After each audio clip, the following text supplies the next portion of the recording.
Thanks for joining me for Tea and Poetry. I'm thrilled that Louise Gluck just won the Nobel Prize this year.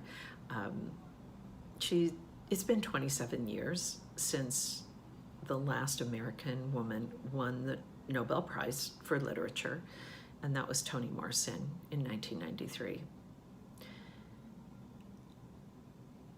I think that what makes Louise Gluck so extraordinary is the wide range of her subjects, but they all kind of come back to, in a certain way, they seem to all come back to the same thing, right? I think that the chair of the Nobel Prize Committee said it so beautifully. Anders Olsen. This is a quote by Anders Olsen about Louise Gluck's poetry. In her poems, the self listens for what is left of its dreams and delusions, and nobody can be harder than she in confronting the illusions of the self. But even if Gluck would never deny the significance of the autobiographical background, she is not to be regarded as a confessional poet. And that's really true. I mean, I love her poems that have to do with mythology, Roman and Greek mythology, and she kind of weaves in this universal and very contemporary examination of, whether it's of our life state, what it means to be human, what it means to be in a marriage, as she does in her poems about Odysseus and Penelope. I just think she's extraordinary. So I'm super excited. Congratulations, Louise Gluck. And I'm going to read a poem of hers today. She has so many, and I think I'm probably going to read more. But I am going to read her poem called October, which seems kind of appropriate because we're in the month of October. So anyway, here we go. Number 1, is it winter again? Is it cold again? Didn't Frank just slip on the ice? Didn't he heal? Weren't the spring seeds planted? Didn't the night end? Didn't the melting ice flood the narrow gutters? Wasn't my body rescued? Wasn't it safe? Didn't the scar form invisible above the injury? Terror and cold, didn't they just end? Wasn't the back garden harrowed and planted? I remember how the earth felt red and dense in stiff rows. Weren't the seeds planted? Didn't vines climb the south wall? I can't hear your voice for the wind's cries whistling over the bare ground. I no longer care what sound it makes. When I was silenced, when did it first seem pointless to describe that sound? What it sounds like can't change what it is. Didn't the night end? Wasn't the earth safe when it was planted? Didn't we plant the seeds? Weren't we necessary to the earth, the vines? Were they harvested? 2. Summer after summer has ended, balm after violence. It does me no good to be good to me now. Violence has changed me. Daybreak. The low hills shine, ochre and fire. Even the fields shine. I know what I see. Sun that could be the August sun returning everything that was taken away. You hear this voice? This is my mind's voice. You can't touch my body now. It has changed once. It has hardened. Don't ask it to respond again. A day like a day in summer, exceptionally still. The long shadows of the maples nearly mauve on the gravel paths, and in the evening warmth. Night like a night in summer. It does me no good. Violence has changed me. My body has grown cold like the stripped fields. Now there is only my mind, cautious and wary, with the sense it is being tested. Once more, the sun rises as it rose in summer, bounty, balm after violence, balm after the leaves have changed, after the fields have been harvested and turned. Tell me this is the future. I won't believe you.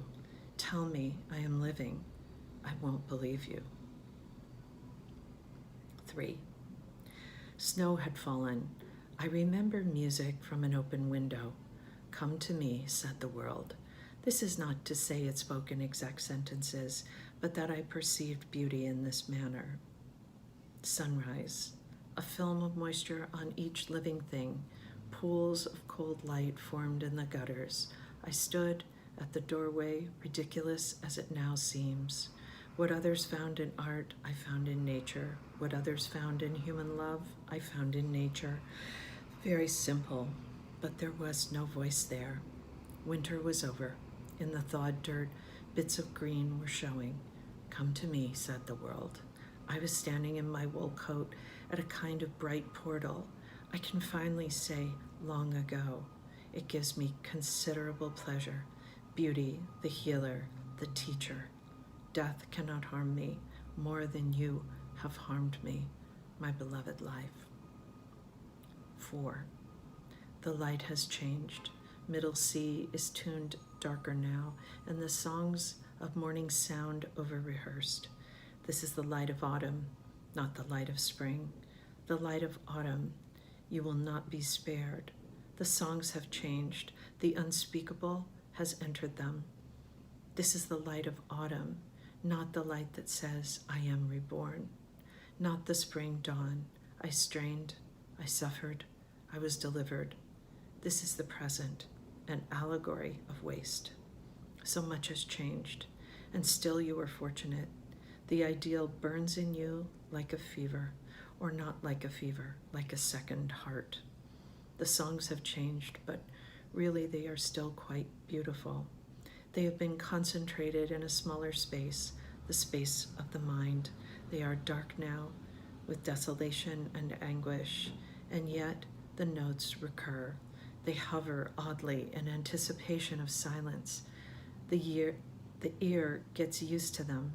The eye gets used to disappearances. You will not be spared, nor will what you love be spared. A wind has come and gone, taking apart the mind. It has left in its wake a strange lucidity. How privileged you are to be passionately clinging to what you love. The forfeit of hope has not destroyed you. Maestro, doloroso. This is the light of autumn. It has turned on us. Surely it is a privilege to approach the end, still believing in something. 5. It is true that there is not enough beauty in the world. It is also true that I am not competent to restore it. Neither is there candor, and here I may be of some use. I am, at work, though silent. The bland misery of the world bounds us on either side, an alley lined with trees. We are companions here, not speaking, each with his own thoughts. Behind the trees, iron gates of the private houses, the shuttered rooms somehow deserted, abandoned, as though it were the artist's duty to create hope. But out of what? What? The word itself false, a device to refute perception. At the intersection, ornamental lights of the season.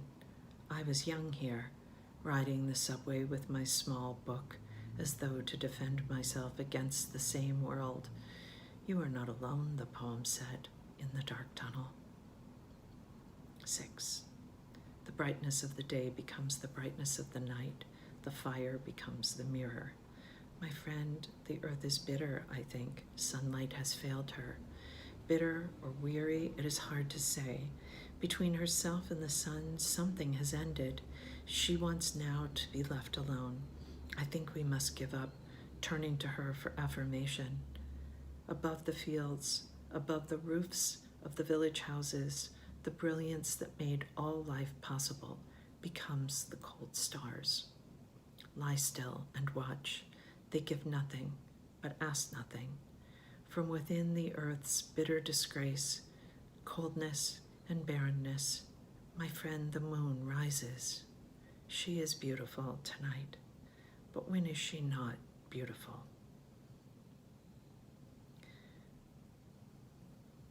That was October. No, it's been so long since I started reading this poem. You might not remember the title.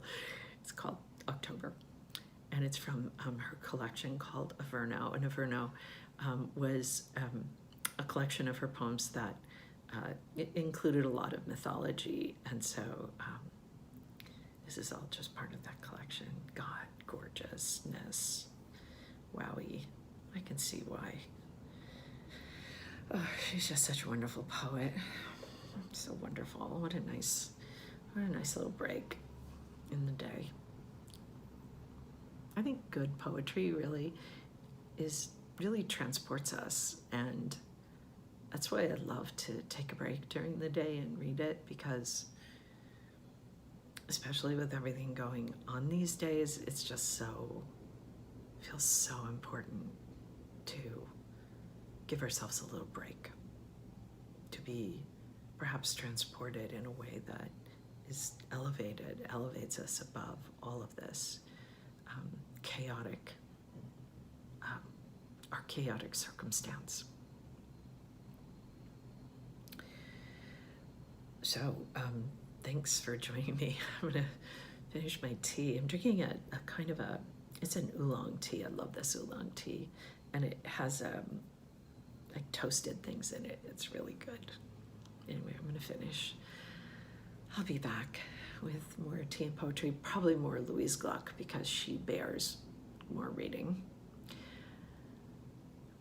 Yeah, so in the meantime,